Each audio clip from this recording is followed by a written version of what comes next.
sources of help available, and not just think, okay, this man of God, it is taken away from a lot of people. So let's just try to engage people who are trained for it, people who are certified to offer that assistance. So what you can do as an individual is at church, talk to your pastors to invite people who are experts in that field to come and give talks on certain issues, certain subjects, so that the church doesn't lack when it comes to issues surrounding mental health. Thank you. Um, what I can say is we are trying. For example, I've got a show that runs on 3K TV DSTV channel 293, and it's literally called The Psychotherapist. The reason why we say no cases like the other is because there are many different types of mental health practitioners within the fraternity itself. And it depends on a case-to-case basis who should be working with you or dealing with you. I'm a systemic therapist. They are systemic counselors.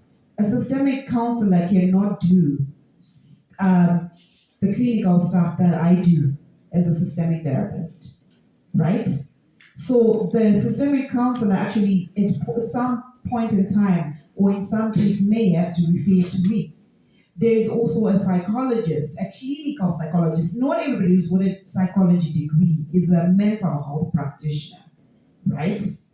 Not they're social workers and they are clinical social workers. So those are very confusing terms. So the more you watch, let's say for example that show, you get to understand who does this. There are psychiatric disorders that I have to refer to a psychiatrist, and not every clinical psychologist deals with specific issues. Some deal with child, some deal with, it's a whole plethora and there's a lot of differences.